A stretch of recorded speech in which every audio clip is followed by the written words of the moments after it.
ರೊಟ್ಟಿ ಮಾಡಲಿಕ್ಕೆ ನಾವು ಜೋಳದ ಹಿಟ್ಟನ್ನು ಜಿಗಿಟ್ ಮಾಡ್ಕೊಂಡಂಗೆ ಪಾತ್ರೆಯಲ್ಲಿ ಜಿಗಿಟ್ ಮಾಡಿಕೊಂಡು ನಾನು ಈಗ ನಾದ್ಕೊಳ್ಳೋಕ್ಕೆ ಇಲ್ಲಿ ಹಾಕ್ಕೊಂಡಿದ್ದೀನಿ. ಅದಕ್ಕೆ 1-2 ಸ್ಪೂನಷ್ಟು ನುಗ್ಗೆ ಸೊಪ್ಪನ್ನು ಹಾಕ್ಕೊಂಡಿದ್ದೀನಿ. ಈಗ ನಾದ್ಕೊಂಡು ಸಜ್ಜಿ ರೊಟ್ಟಿ ಮಾಡ್ಕೋಬೇಕು. ಜಿಗಿಟ್ಟಿಗೆ ಸ್ವಲ್ಪ ಒಣ ಹಿಟ್ಟು ಹಾಕ್ಕೊಂಡು ನಾದ್ಕೋಬೇಕು. ಅದು ಸ್ವಲ್ಪ ಬಿಳಿ ಎಳ್ಳು, ಅಜ್ವಾನ, ಒಂದು ಸ್ವಲ್ಪ ಕರಿ ಎಳ್ಳು ಎಲ್ಲನೂ ರೊಟ್ಟಿಗೆ ಹಚ್ಕೊಂಡು ಉದ್ದುವಾಗ ಇದನ್ನು ಹಚ್ಕೋಬೇಕು. ಈ ಥರ ಎಳ್ಳು ಹಚ್ಕೊಂಡು ಚೆನ್ನಾಗಿ ಕೈಯಲ್ಲಿ ಬಡ್ಕೋಬೋದು ಅಥವಾ ಲಟ್ಟಿಸ್ಬೋದು, ಎರಡರಲ್ಲೂ ಒಂದು ಮಾಡ್ಬೋದು.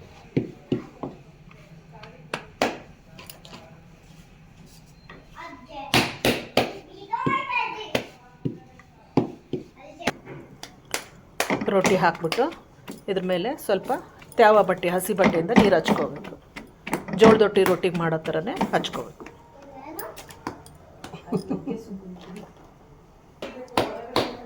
ಈ ಥರ ತಿರುವು ಹಾಕ್ಕೊಂಡು ಸ್ವಲ್ಪ ಏರ್ ಬೇಯಿಸ್ಕೋಬೇಕು.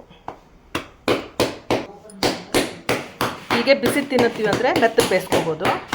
ನಾವು ಇಟ್ಬಿಟ್ಟು ಕಟ್ಟಿ ರೊಟ್ಟಿ ಮಾಡ್ಕೊಂಡು ತಿನ್ನೋದಾದರೆ ಇದನ್ನು ಏರ್ ಬೇಯಿಸ್ಕೋಬೇಕು. ಸ್ವಲ್ಪ ಒಂದು ಬಟ್ಟೆ ತೊಗೊಂಡು ಈ ಥರ ಒದ್ಬಿಟ್ಟು ಮತ್ತೆ ಕೆಂಡಕ್ಕೆ ಹಾಕ್ತಾಯಿದ್ರು ಮುಂಚೆ ಎಲ್ಲ. ಈಗ ನಾವು ಸ್ಟವ್ ಪಕ್ಕದಲ್ಲಿ ಹಾಕ್ಕೊಂಡು ಏರ್ ಬೇಯಿಸ್ಕೋಬೇಕು.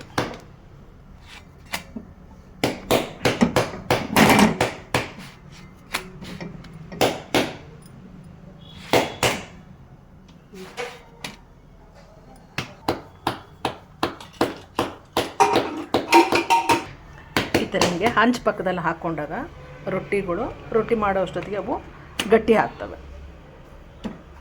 ಇಲ್ಲಾಂದರೆ ಇನ್ನೊಂದು ಈ ಥರ ಸಣ್ಣ ಹಂಚಿಟ್ಕೊಂಡು ಸಿಮ್ಮಲ್ಲಿ ಇಟ್ಕೊಂಡು ಇದನ್ನು ಮಾಡಿಕೊಂಡ್ರೆ ಗಟ್ಟಿ ರೊಟ್ಟಿ ಆಗುತ್ತೆ.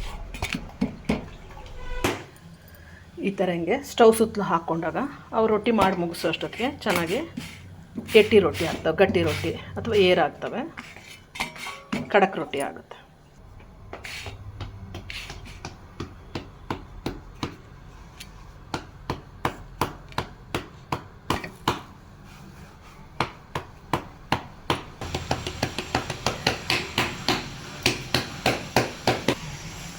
ಚೆನ್ನಾಗಿ ಬಿಸಿನೀರಲ್ಲಿ ಜಿಗಿಟ್ ಮಾಡಿಕೊಂಡು ನಾದ್ಕೋಬೇಕು.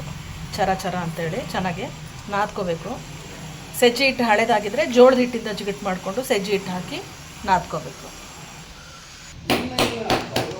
ಈ ಥರ ಜಿಗಿಟ್ ಮಾಡಿಕೊಂಡು ಕೈಯಲ್ಲಿ ಬಡ್ಕೋಬೇಕು. ಚೆನ್ನಾಗಿ ಬಡ್ದು ರೊಟ್ಟಿ ಮಾಡೋದು. ಆವಾಗ ಹಗುರು ಬರ್ತಾವೆ. ಬಡ್ದು ಮೇಲೆ ನಾವು ಲತ್ತುಡಿಯಿಂದ ಉದ್ದಿ ಮಾಡಿದರೆ ಅವು ಸ್ವಲ್ಪ ರೊಟ್ಟಿ ಎಟ್ಟಿ ಬರ್ತವೆ.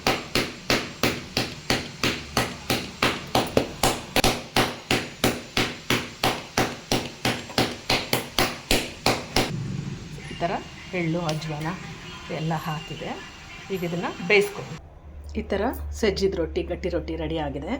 ಈ ಖಡಕ್ ರೊಟ್ಟಿನ ನಾವು ಶೇಂಗಾ ಚಟ್ನಿ, ಅಗಸಿ ಚಟ್ನಿ, ಹುಚ್ಚೆಳ್ಳು ಚಟ್ನಿ, ಪುಂಡಿ ಸೊಪ್ಪು, ಬದನೆಕಾಯಿ ಎಣ್ಗಾಯಿ, ಯಾವುದು ಪಲ್ಯ, ಯಾವ್ದು ತರಕಾರಿ ಆದರೂ ಸರಿ ಅದರೊಟ್ಟಿಗೆ ಮೊಸರು ಹಾಕ್ಕೊಂಡು ತಿನ್ನಲಿಕ್ಕೆ ತುಂಬ ಟೇಸ್ಟಿಯಾಗಿರುತ್ತೆ. ಹೇಗೆ ನಾನು ಪಲ್ಯದಲ್ಲಿ ತಟ್ಟೆ ರೆಡಿ ಮಾಡ್ತೇನೆ. ಈಗ ತಾಟು ರೆಡಿ ಆಗಿದೆ. ಶೇಂಗಾ ಚಟ್ನಿ, ಅಗಸಿ ಚಟ್ನಿ, ಹುಚ್ಚೆಳ್ಳು ಚಟ್ನಿ ಅಂದರೆ ಗುರಾಳ್ ಚಟ್ನಿ, ಹೀರೆಕಾಯಿ ಪಲ್ಯ, ಹಾಗಲಕಾಯಿ, ನಂತರ ಹಸಿ ತರಕಾರಿಗಳು. ಈ ಮೊಸರು ಈ ಅಗಸಿ ಚಟ್ನಿ ಮತ್ತು ಶೇಂಗಾ ಚಟ್ನಿಗೆ ಹಾಕ್ಕೊಂಡು ಊಟ ಮಾಡಿದ್ರೆ ಟೇಸ್ಟಿಯಾಗಿರುತ್ತೆ. ಸಜ್ಜಿ ರೊಟ್ಟಿ ಇದನ್ನು ಊಟ ಮಾಡುವಾಗ ಗ್ಯಾಸ್ ಸ್ಟವ್ ಮೇಲೆ ಹಪ್ಪಳ ಥರ ಬಿಸಿ ಮಾಡಿಕೊಂಡು ತೊಗೊಳ್ಬೇಕು. ಆವಾಗ ಸಾಕಷ್ಟು ಥರ ಗರಿ ಆಗಿರುತ್ತೆ ಈ ಥರ. ನೀವು ಮನೇಲಿ ಒಮ್ಮೆ ಈ ಥರ ಸಜ್ಜಿ ರೊಟ್ಟಿ ಚಟ್ನಿ ಪುಡಿಗಳನ್ನು ಮಾಡಿ ಟೇಸ್ಟ್ ಮಾಡಿ ನೋಡಿ. ಲೈಕ್ ಮಾಡಿ, ಶೇರ್ ಮಾಡಿ. ಬಾಯ್. Thank you.